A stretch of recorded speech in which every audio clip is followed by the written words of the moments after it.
The thick woods of Freetown-Fall River State Park stretch endlessly before Mark, the path barely visible beneath the tangled underbrush. He had heard the rumors, the chilling tales of the dark forces said to haunt the park, stories of restless spirits, brutal murderers, and the whisper of the cult that once called this place home. But Mark, a skeptic by nature, had never put stock in such things. He was here for the thrill, to walk some paths where others claimed to have felt an unnatural presence. Then, from far off, a faint sound, footsteps, but not his own.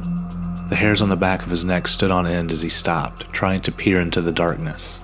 The footsteps grew louder, closer, but no figure emerged from the shadows. Mark's heartbeat quickened. Just as quickly as it came, the sound stopped. A low, guttural noise echoed from deep within the trees, something unnatural and chilling that sent a wave of dread over him. He strained his ears, but the noise had vanished. Suddenly, the ground beneath his feet shifted. A chill ran through his spine as the temperature seemed to drop, a frigid breeze sweeping through the trees. Mark turned to leave, but the path he had just walked was now shrouded in thick fog. It twisted and turned in impossible directions, disorienting him. The light from his flashlight struggled against the fog, casting only shadows that seemed to move on their own. Panic began to rise in his chest as he realized he was lost. In the distance, he thought he saw movement, a figure, pale and hazy, just beyond the reach of his light. His heart raced. With his pulse pounding in his ears, Mark broke into a run, pushing through the fog, not daring to look back. He didn't stop until he reached the park's edge, the oppressive weight of the forest lifting as he crossed into the open. Mark left Freetown-Fall River that night with a new respect for the dark stories. Some legends, he realized, weren't born from imagination. They were rooted in something much older.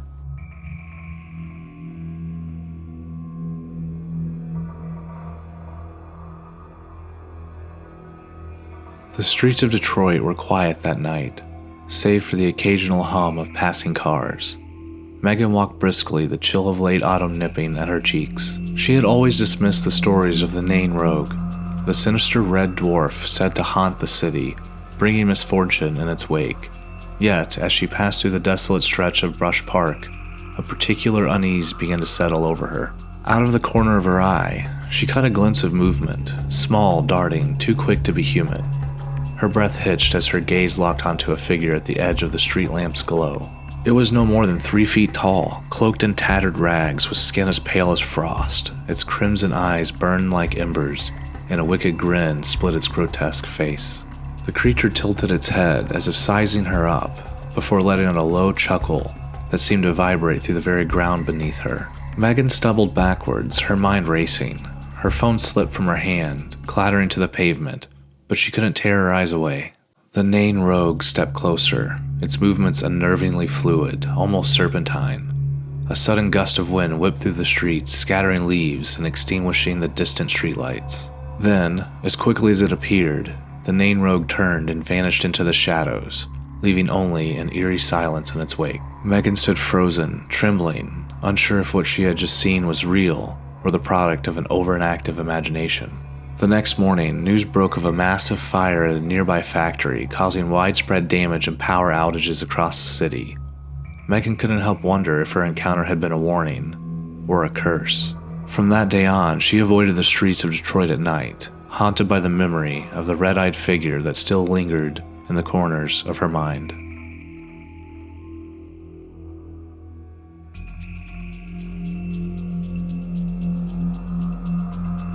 The snow fell relentlessly, muffling the forest under a thick, oppressive silence. Jack trudged through the drifts, his boots crunching against the frozen ground. He had wandered too far from his cabin while tracking a deer, and now the sun was slipping below the horizon. The dense pines around him cast long shadows, twisting into eerie shapes in the fading light. As he adjusted his rifle on his shoulder, a sudden snap of branches stopped him in his tracks. He turned, scanning the tree line. The forest seemed to hold its breath. And then he saw it, or thought he did. A shape, impossibly tall and gaunt, moved between the trees. Its limbs were unnaturally long, its skin as pale as the snow. Jack's chest tightened. He'd heard the stories from his grandfather, the Wendigo, a creature born of hunger and greed, cursed to stalk the woods in search of prey. He always dismissed them as legends meant to scare children, but now, alone in the forest, those tales felt too real. The shape emerged again, closer this time. It moved with a sickening grace, its hollow eyes burning with a yellowish light.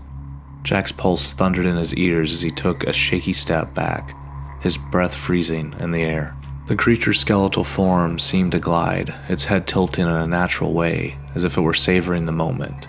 Suddenly, a piercing scream tore through the woods, a sound so inhuman it sent a shockwave of terror through Jack's body. When the scream ceased, the silence was even more deafening. The Wendigo was gone, leaving only Jack's ragged breaths and the rising howl of the wind. He didn't wait to see it again.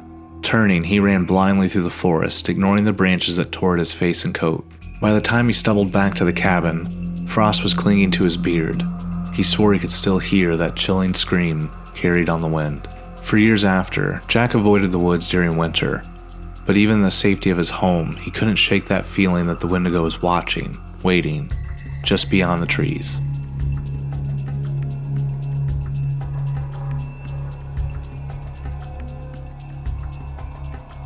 The cemetery gates creaked in the wind, the rusted iron protesting against years of neglect. Emily had always been drawn to local legends, and the tale of the witch of Yazoo City had captured her imagination. They said she was buried here, beneath the thick chains that bound her grave, a punishment for her wickedness and a warning of the curse she left behind. At last, she found it. A headstone surrounded by twisted chains, their links rusted but unbroken. The words etched onto the stones were weathered but still legible. The Witch of Yazoo, who swore vengeance on Yazoo City. A chill ran down Emily's spine as she stepped closer. She crouched to examine the chains, running her finger through the rough metal. The legend claimed that if the chains were ever broken, the witch's curse would come true, and the city would burn again just as it had in 1904. A sudden gust of wind rushed through the cemetery, carrying with it a scent of damp earth and something that smelled like sulfur. The branches of the nearby oak trees rattled, their gnarled limbs reached skyward like skeletal fingers. Emily froze, her heart pounding. Behind her, she thought she had heard the faintest sound, a low guttural moan, almost too soft to be real. She turned sharply, her eyes scanning the empty cemetery. The wind died as abruptly as it had risen, leaving a silence so complete it felt suffocating. Emily's gaze returned to the grave, and she gasped. One of the chains had shifted, its position slightly different than before. The earth beneath it looked freshly disturbed, as though something had moved from below. Panic surged through her. She stumbled backwards, her pulse racing. The heavy sense of being watched settled in over her. As she fled the graveyard, the whispers of the wind carried what sounded like laughter, low, mocking, and cruel. Though she swore she would never return, Emily couldn't shake the feeling that the Witch of Yazoo was not content to rest, her promise of vengeance waiting for its moment.